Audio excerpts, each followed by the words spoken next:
I want to go in, pull up my R receiver demo, and again it's including remote.h, and I'm going in and changing my receive pin to 12.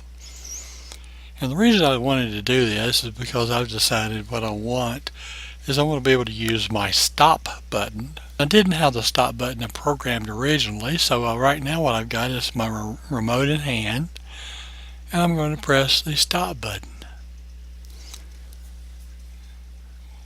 I thought this would be a good way to show you how you actually adapt these remotes to your program. So I'm going to go here and upload the code,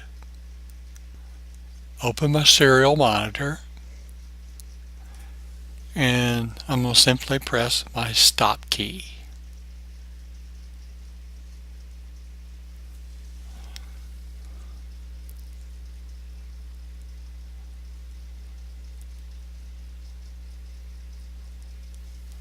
Okay, I get a little garbage, but notice that the main sequence I'm seeing is a 1D, 1F, F4, D7. And the way the case statement works is if you get any invalid input, throw it out because it's not one of the valid keystrokes that it's programmed to recognize. So it's primarily that 1D, 1.5, F4, D7 code.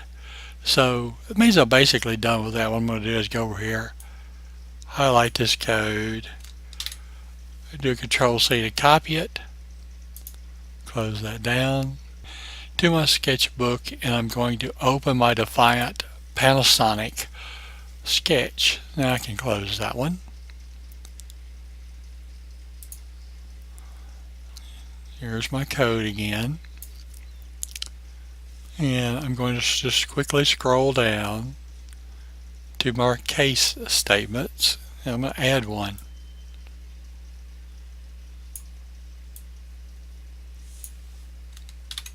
Just copy that entire line and duplicate it. I'm going to go in here and edit it now. Let's do it in all caps so it looks important. But now you see this code over here is not the code that I was getting out of the remote. So I'm going to go in and edit that code to be equal to the same code that my remote was providing. Now the stop button is going to work. Now all I've got to do is change this to do the stop function. And now I'm going back to my code and I've added the stop voice in.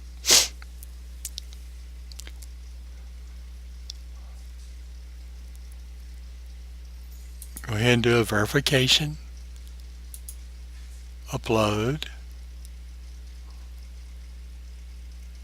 Serial monitor. Play.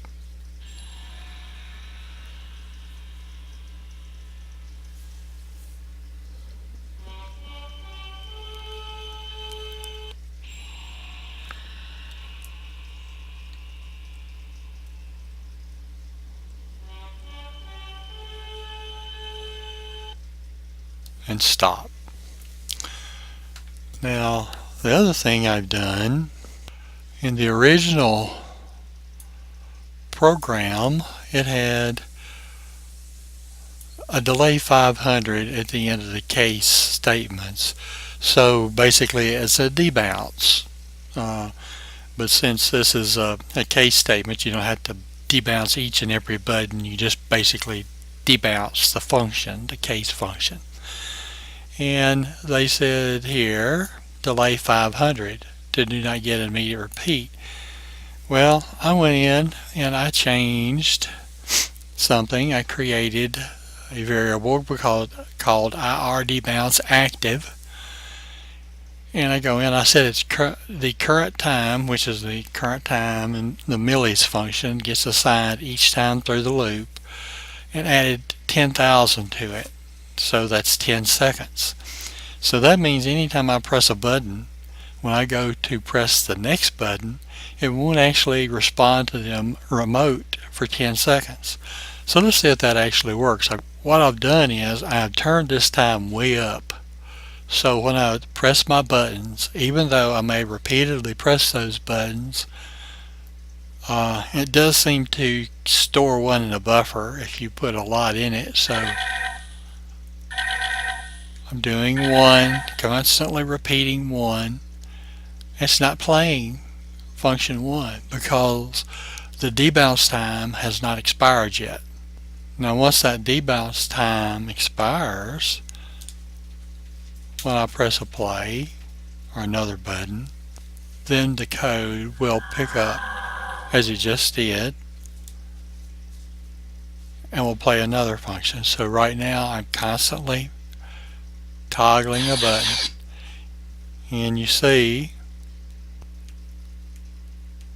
click, click, click, click, click, click, click, click, click.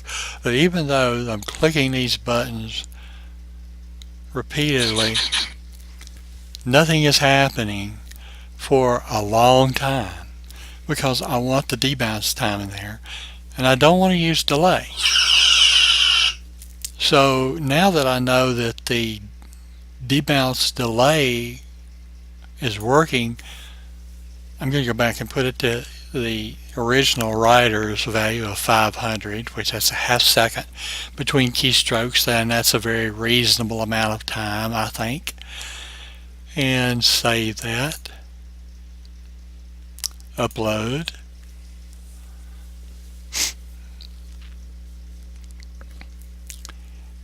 And if that works, I should be able to go in and start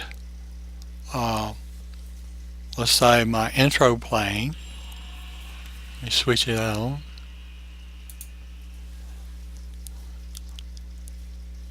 Okay. Let me start the intro playing again.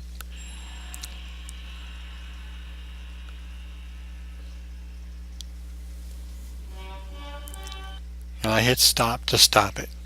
So if I start it again, I want to skip tracks.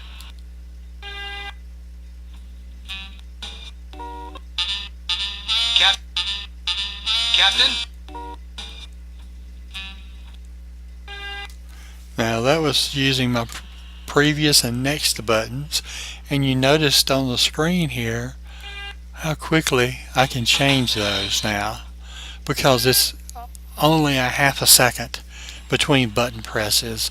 So now that's a good debounce time, but it allows me to advance, and because since the stop button is a button also, it's not an immediate operation. It has to wait. It's half a second just like all the other buttons to take effect. So you don't want it waiting 10 seconds for the stop button to take effect. It wouldn't be a very good stop button. So 500 is a very good value, I think. And I'll go back up here and basically show you what I did.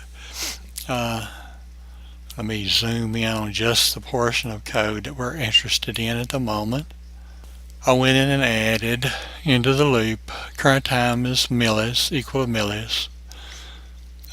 So it's going to constantly update the current time each time it goes through the loop. This is used for everything that I use delays for. I declared millis. Well, I go up here real quick and show that. Here we go and declare my variables.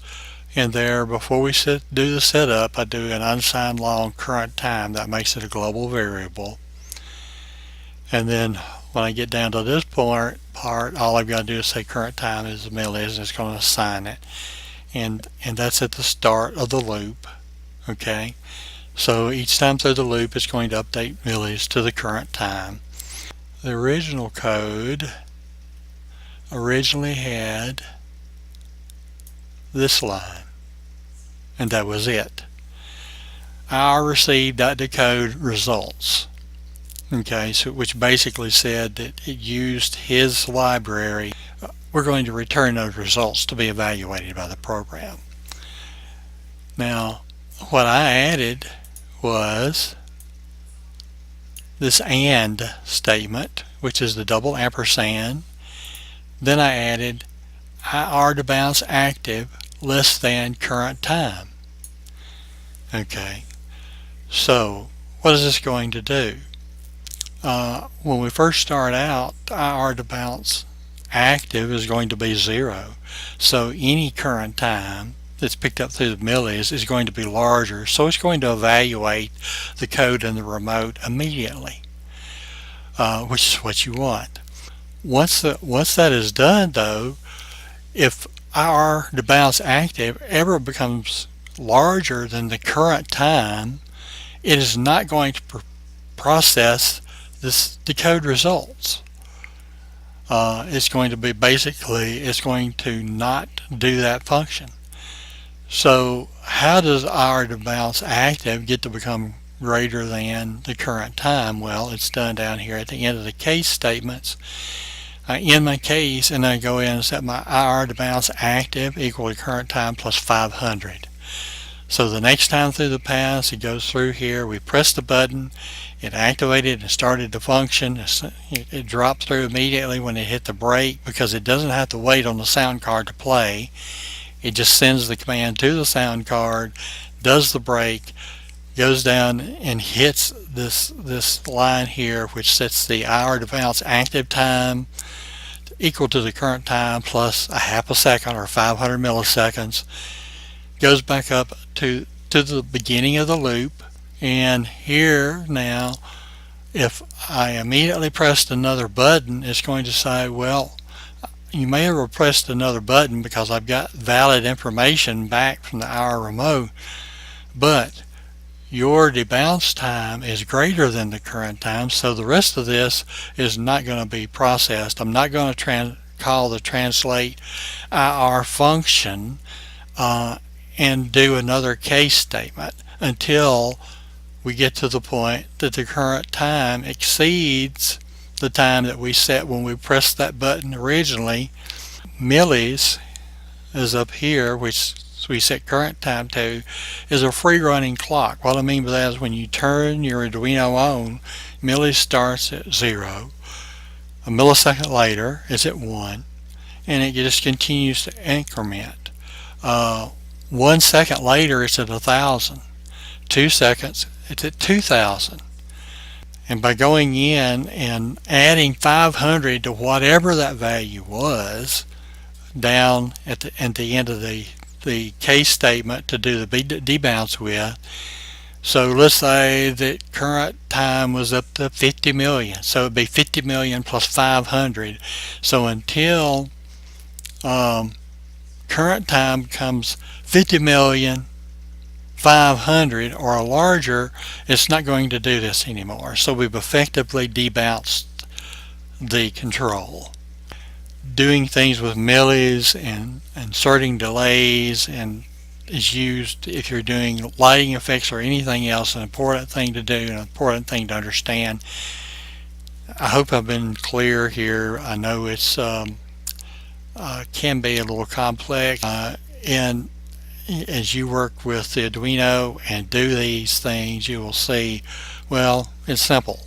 Once you do it and you understand how it's working, it's not that complex.